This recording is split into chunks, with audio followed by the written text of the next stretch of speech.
Hello and welcome to the CX Files for 30th of July 2026. My name is Mark Hillary and I'm in Sao Paulo.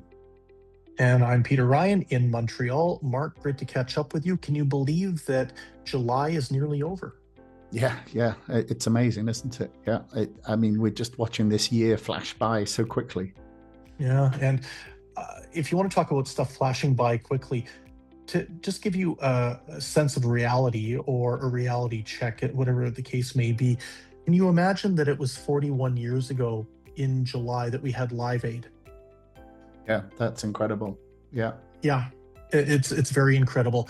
What's also incredible is when you think a little bit about all the individuals that participated as performers, how many of them are still alive and kicking as well. I mean, you and I have been out to see many of these different acts, either individually or together, and there's still a lot of these musicians who are hitting the road, who are doing great and performing like they've never performed.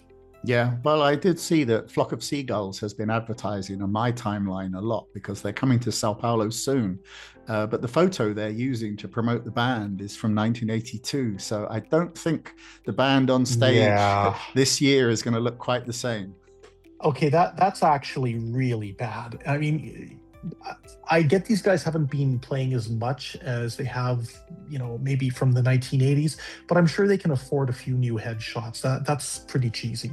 But nonetheless, if we're talking retro blasts from the past, I had a chance a few weeks ago to head on up to Sheffield to see Def Leppard. So Def Leppard, as you know, is one of my favorite bands of all time. I still believe Pyromania is one of the top five music masterpieces ever made from the 1980s. And being able to see them in their hometown play the Sheffield Arena was truly, truly a thrill. These guys are all between 65 and 70. They have more energy than people half their age. And I think it's a testament to their passion and their commitment for the music that they perform for their fans, but also to, let's be perfectly frank, clean living. Because nobody, I don't care if it's Def Leppard, Flock of Seagulls, Iron Maiden, AC/DC, could be touring and playing the way they're doing it right now if they didn't maintain a very healthy lifestyle. And I think it's a message to all of us as we get older. Yeah, absolutely. I mean, Keith Richards still sort of maintains this bad boy image, but I think that guy has been clean for decades now. Which is why I know he's not very well right now. But yeah, he's been touring with the Stones for so long, just because he's not doing all the drugs that the stories say that he is. Yeah. Oh, this is it. I talking about urban legends and stories. I mean, I remember when I was growing up in Saskatoon in 1988, we opened up a brand new arena that was long overdue, and we had the chance to bring rock concerts in from bands that otherwise never would have even looked at Saskatoon because just the capacity wasn't there. And one of the bands that came through fairly early on was AC/DC. And everybody had a story after the concert. They knew somebody that worked at the hotel where AC/DC was staying, and they trashed the hotel room, and they were running around in their underwear, and they were drunk, and this and that and the other thing. And the reality was, speaking to somebody who did work at the hotel, they said they came back from the arena at about 11 o'clock. They were in bed and they were up at 6 in the morning to go to the next venue, and they were nice to everybody and very well spoken. So it's funny how these stories go around. But look, hey, it's only rock and roll and we like it. I don't know how we got off topic like this, but we've got a really exciting podcast with a great friend of mine and somebody who I've known and had a lot of contact with and respect tremendously. Now, that individual is Simma Kularatna. Now, Simma is with Interact Contact Centers. She's based in London, as a matter of fact, in the Richmond area. She's the head of new business. And Simma and I caught up because we had met up for a few beers when I was in London back in April.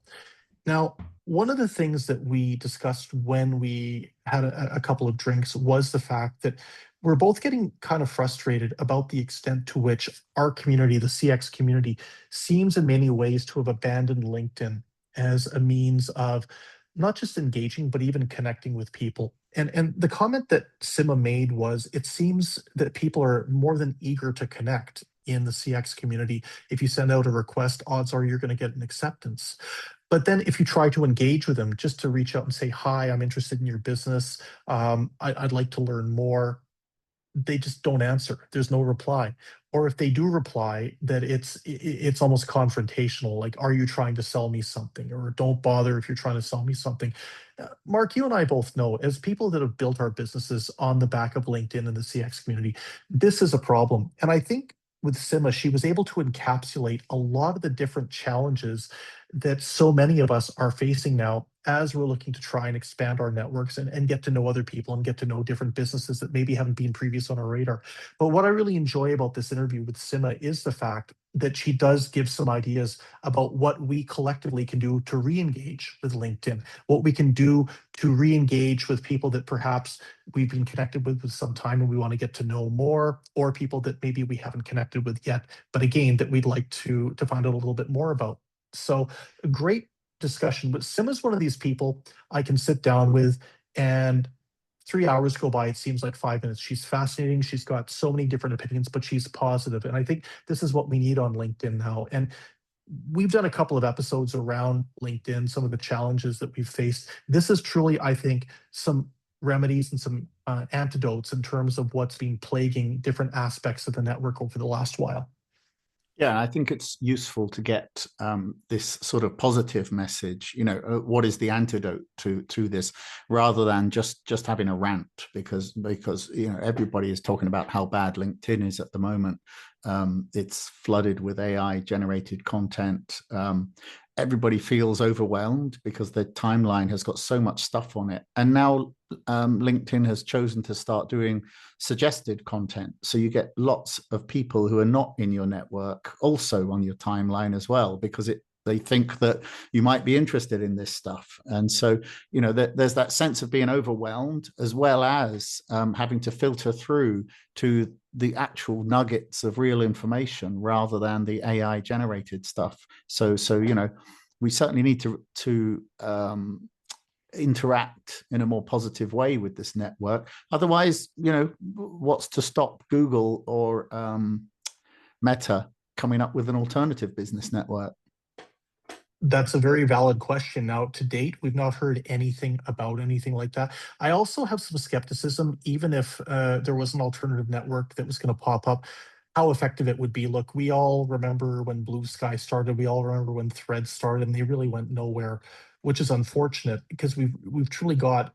I don't know if you'd call it a monopoly or an oligopoly when it comes to different social networks, but there has to be something that's going to be done to redress it. And a trend that I've noticed that I actually find very worrying is when you do reach out to somebody now, they might they might actually come back to you and say, "Why did you connect with me? What's the purpose in this connection?" I mean, that's beyond passive aggressive, and we need to start rethinking the purpose of LinkedIn, how we can better re-engage in the CX community, because great partnerships can be formed, great friendships can be formed, and we shouldn't throw the baby out with the bathwater because of what has been some bad behavior, both in terms of trying to engage with individuals through the messaging platform, or as you said, the AI generated nonsense and the garbage that's out there that just wastes everybody's time.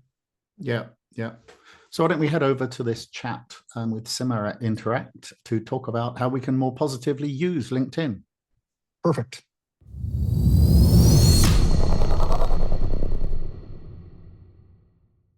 The CX Files this week is delighted to welcome what I believe is a first time guest. Simma, is this your first time on the CX Files?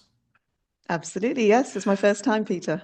In that case, I am scoring 100% on my starter for 10. So, Simma Kularatna from Interact Contact Centers, welcome to the CX Files for your first appearance. Thank you so much for having me, Peter. I'm delighted to be here.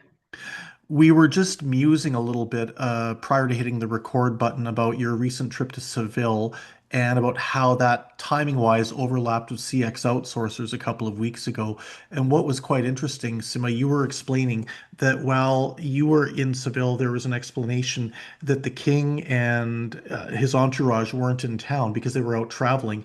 And it turned out That's right, yeah. he was at the same hotel as CX outsourcers was happening in Ottawa. So I don't know, there's got to I be know. some type of cosmic alignment there. Yeah, absolutely. I mean, how crazy is that? If we're looking for, I don't know, signs to connect us all together, well, there you go. That's probably the biggest one that was there during the time of CXO. You use the word connecting, and that's what we're talking about today. We're Mhm. discussing a bit of an issue that's going on in the CX space as it relates to connecting one person or one member of our community with the other via the platform of choice, LinkedIn. Now, I just want Mhm. to highlight something for the listeners. The idea for this podcast really germinated a couple of months ago when I was in the UK and you and I caught up for a couple of beers. I think you were on your way to a dinner and I'd literally just landed. Yes, So we were able that's to right. catch up in the Victoria area of London, which is just a great neighborhood, some fantastic Mhm. venues. But we were talking a little bit about the challenges that we were both facing as it relates to how we have been curating our networks on LinkedIn, the Yep. connections we've been making, and overall some of the issues that I know a lot of us are talking about right now, but Mhm. really aren't quantifying. And that's what I'm hoping that we can do today in our chat. So, Sure. Sima, I I want to start the discussion by asking you, as a longtime user of the LinkedIn platform and as a Mhm. very cherished member of our CX community, point blank, is Yeah. LinkedIn still relevant for customer experience professionals? In a nutshell, yes, I think it is still relevant. Um, I probably joined LinkedIn, gosh, years ago. I think it was around 2005. I was from the era of, I was doing business development at the time, and we were using things like, I don't know if you remember the precision marketing magazines that would come out. So we would look for our Yep. leads through these magazines, through trade shows, events, and that's how really we would collect our leads and reach out to people. So when LinkedIn launched in the UK, I think it launched around 2003, but I only joined around 2005. And Hmm. that was like a massive game changer because suddenly you had this huge platform of like a business platform that you never had before, that and everybody was in the same place and you were able to reach out and connect and do all of that. So actually, even in my role today, LinkedIn is something I use day in, day out. I probably spend, I would say, about 3 or 4 hours a day on LinkedIn. And that is really, I use it for building relationships, connections, community. And I think, to answer your question, it is still relevant because actually when I look at what LinkedIn has created and given me, it's given me a whole community of other CX leaders, Hmm. and it's borderless. That's the best Yeah. thing about it. It's Yeah. borderless. It's given me visibility. I joined Interact in 2019, and Interact was already a very successful outsourcing partner. We were working with lots of big brands. The only thing was, it was sort of this industry's best kept secret. Now that's not great when you're trying to generate new business. So LinkedIn became a sort of strategy, if you like, to build brand awareness, to build, put out there really who Interact are, what we do, and all of that. And for me personally, it gave me access to some really amazing relationships. I've built some fantastic relationships, and it's all through LinkedIn as a platform. I think even you and I, Peter, we connected Hmm. about 4 or 5 years ago Yeah. before we even saw each other face to face. Yeah. And then by the time I met you face to face, it felt like I already sort of knew you. And that, I guess that is the power of LinkedIn.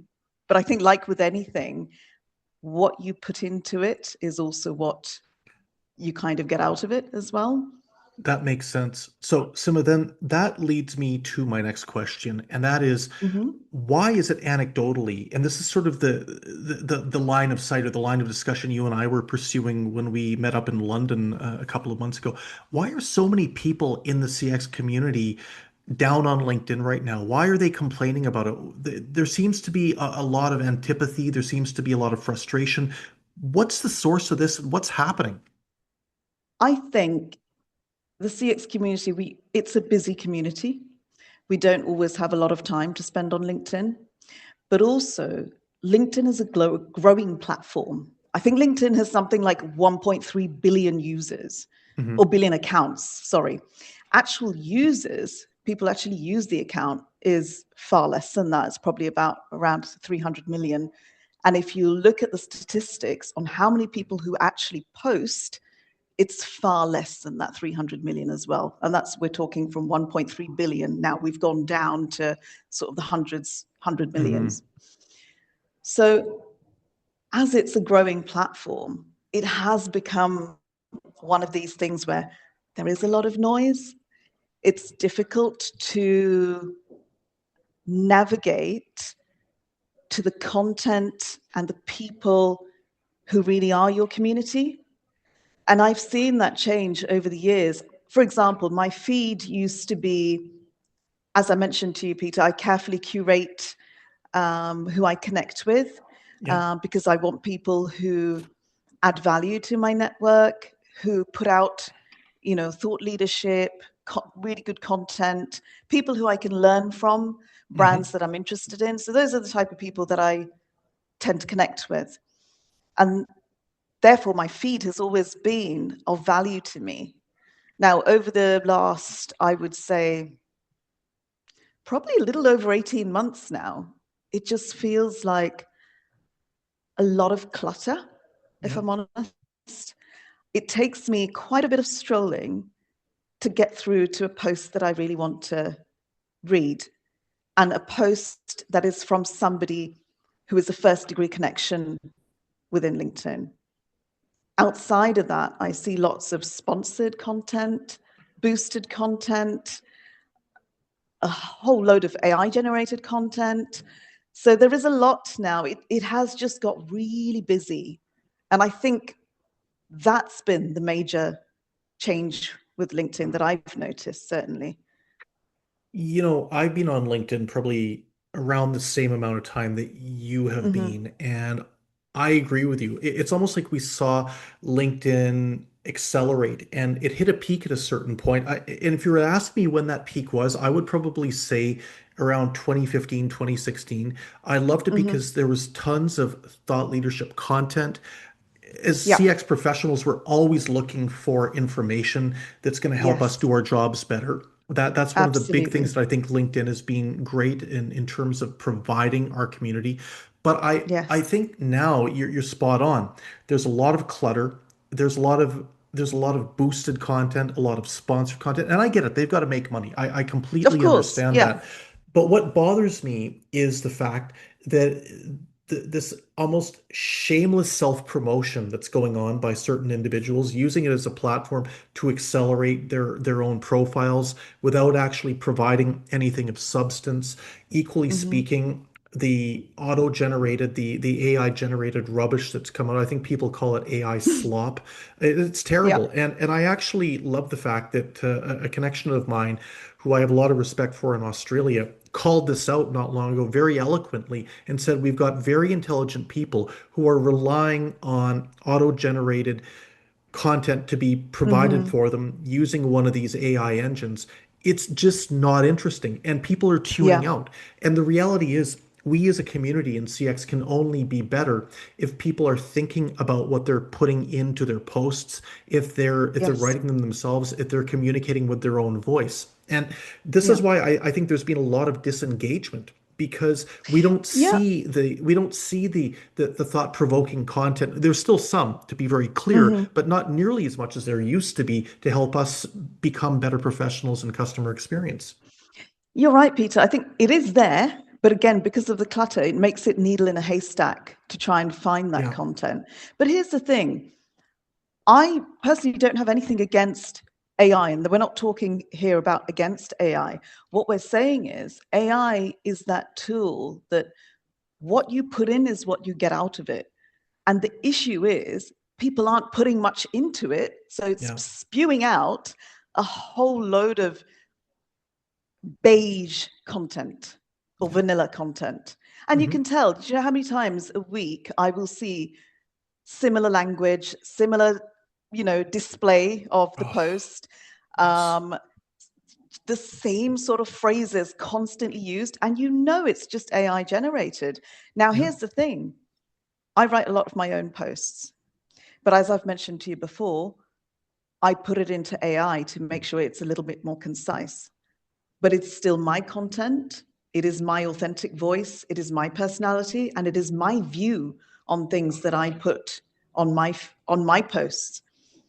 So it's not that AI is the issue. It's the fact that people are being lazy and just popping in nothing into AI. It's not giving it anything to actually generate anything of substance. So therefore, everything that comes out of it is just, I mean, you just keep scrolling, don't you? It's not like you stop to read it. Yeah. And you use a little expression there. And here's the thing. You can always tell when something is AI, it's AI generated on LinkedIn, because that phrase will always come up. Yeah. But I know it's you talking and it's not a meme. So that's good. Yeah. That's one of the nice things about Zoom here. Simma, another aspect you and I talked about that I think is very important, and you referenced the connections earlier on and your ability to forge connections. One of the things I keep hearing from CX professionals is that LinkedIn used to be a great tool for being able to not just connect with people, but to forge relationships, to get to know people, Yes. to learn from other people. Now, Mm-hmm. I can tell you from my standpoint as somebody who works as an analyst or an advisor in this space, I used to really love the fact that I could do research by connecting with people who I might not have known or might not Mm-hmm. necessarily have spoken to. You would send an invitation, they would accept. You would be able to get a conversation going, you'd send them a message. Yes. What I'm finding now is there's no hesitancy amongst people to accept an invitation or to connect with you. Uh-huh. But the moment you try contacting them and suggest getting together on Zoom or live Yeah. to have a discussion to get to know them, they just don't even respond. And I am finding the same thing, Peter. why is that? What's going on here? Because this is actually making it harder for people like you and myself to do our jobs, and just you cascade that out across literally the hundreds of thousands or millions of people that we talk about who are in our space. It's going to be a source of frustration. Absolutely. It is frustrating because I think people like you and I, we genuinely want to make those connections. We genuinely want to build those relationships. So when we reach out, we're reaching out with a purpose. We want to build that connection. We want to turn that connection request into a relationship. And it used to be a very straightforward process. People were willingly accepting those messages, and you were able to build those relationships. And just through doing that, I think I've built a number of really good relationships just through LinkedIn messaging. And obviously, we've taken it out of LinkedIn messaging and met face to face and started building those really good, genuine relationships. And that's been brilliant. But that hasn't happened, I think, in the same time that we're finding the needle in the haystack content. It's been about 18 months to 2 years that actually building a genuine relationship on LinkedIn is getting increasingly difficult. And I think you hit the nail on the head there, Peter. My question is, I can send out connection requests. People accept them. I then send a message to try and build a relationship. And mind you, very carefully, I am not selling. I do not sell when I connect with somebody immediately. And yes, I know I'm in sales and but they can see all of that in my profile before they connect with me. But to me, sales is all about building those connections and building Yeah. that relationship. And if there's a need, fine. That's all down the line. But initially, I want to build that relationship with you. Now, at the moment, people are connecting. And when I try and reach out, nothing. Absolutely nothing. So I've sort of sat there and wondered, well, why have you connected with me? I don't understand why people are on LinkedIn who are not putting out content, not building relationships with anybody, almost like a sort of a voyeur on LinkedIn and not Yeah. doing anything else with it. And I just don't understand, why do you connect if you're not there to put out content or build a relationship or even engage with my content? Yeah. I don't understand it. I think I get that people are cautious, and part of it might be because, as I mentioned earlier when we were speaking, the platform has grown so much. And I think it grows by about 8% each year, or a little bit over than that. So people are getting bombarded with other messages. So you get recruiters, you've got people selling data, you've got people selling all kinds of things. And it could be that these people are getting bombarded with messages, and therefore the genuine ones are sort of brushed with the same stick. We're just not going to respond. So I don't know. Are you finding the same thing? Because I get a lot of messages, but I guess because of my sort of school of thought with LinkedIn, if I'm not interested, I will actually just genuinely say, "Hi, I'm really sorry, but this isn't of interest to me." Yeah. I have found the last couple of years it's become very difficult to engage with people. What I Mm, have found is that there are a lot of bad actors that yeah. are using automated tools to spam literally databases of LinkedIn members, which is very frustrating. And I think that this has led to an immediate suspicion when somebody gets a message that Yes. maybe they've connected with somebody recently, that they're immediately going to try some type of commercial approach. But okay, number one, LinkedIn is built to try and build relationships in business so that we can Yes. have a successfully commercial career. Number Yeah. one, we shouldn't be afraid of that. But number two, if somebody is reaching out, I genuinely feel that we shouldn't immediately assume that there's some type of nefarious intent. And Hmm. so many of us have built our careers and our businesses on LinkedIn. We Yeah. can't have a situation where this network falls apart. And I often hear from people who say to me, well, maybe there needs to be another LinkedIn. Somebody has to start up a new version of LinkedIn. There needs to be another platform.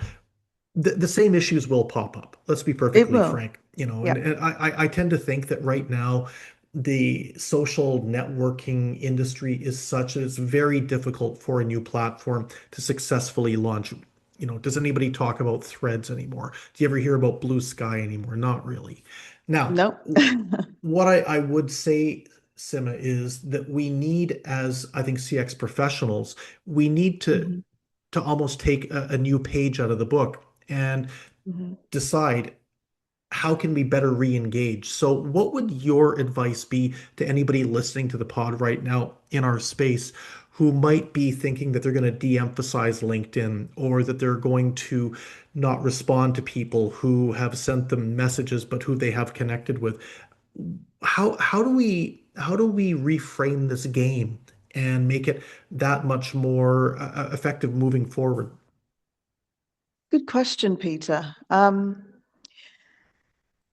I think the backbone of it is building trust again, which is easier said than done because, as we touched on, there's so many people and bots and all kinds of things. You don't even know if you're connecting with a real person anymore, you know? Mm, So part of it is building that trust, but also connecting with people who are in the same space as you in order to build that trust. And also, look, I'm probably guilty of it myself. I think when we see good content, me personally, it will depend on how much time I have as to whether I just hit the like button or whether I add a comment. And the depth of my comment also depends on how much else is going on around me. mhm, But I think if we to build this community, our CX community, and to get people, I think, engaging again on this platform within our community, it's important that people see the ideas and the comments that you're sharing, because then that will help them also to share their views on it. And look, rewinding all the way back to when you said this, initially we joined LinkedIn to connect with people and to learn as a knowledge bank.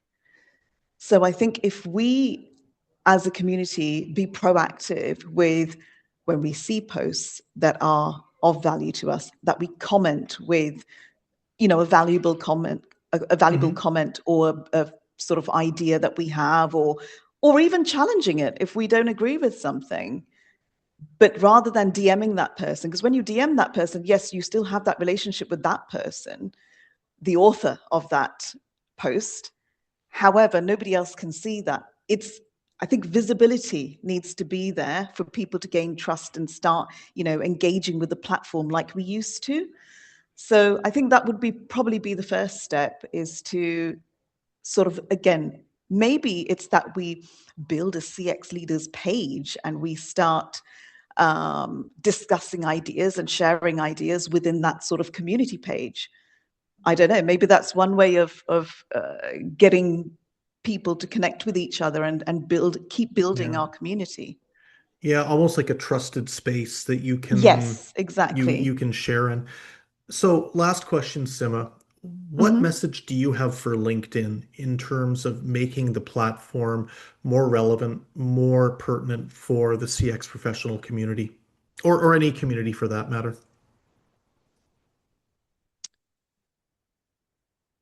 That's a good question. How could we? I think it would be to just be a bit more open in our. I think we've all got walls up, and I think we need to let those walls down a little bit. And yes, those walls have come through our past experiences. But I think if we're connecting with people, we're genuinely connecting for purpose. And I think we have to understand the purpose of LinkedIn and why we're all on there. So yeah, I would strip it all the way back to its roots and back to about 20 years of when we actually joined. I like that because I mean sometimes you literally have to strip something down to get to the Mm-hmm. base. What is the modus operandi? What was the Mm. initial reason for setting something up? Yeah. What was the quote I remember? I will burn down this village to save it. And I'm not Mm-hmm. suggesting by any stretch that LinkedIn needs to be burned down, but maybe just simplified and helping people reconnect with a network that literally helped us forge careers over the course of the past couple of decades. Yeah, agree. All right. Well, Simma Kularatna, thank you so much for catching up with me today from your home base in London. And honestly, your thoughts have been refreshing. And I also think provide a nice blueprint for what we can do to re-engage with LinkedIn and what we can do to use Mm-hmm. that platform to continue forging very successful careers. Absolutely. And thank you so much, Peter, for having me. It's been such a pleasure. I always enjoy our chats. So, yeah, this has been great and a great topic to talk about as well.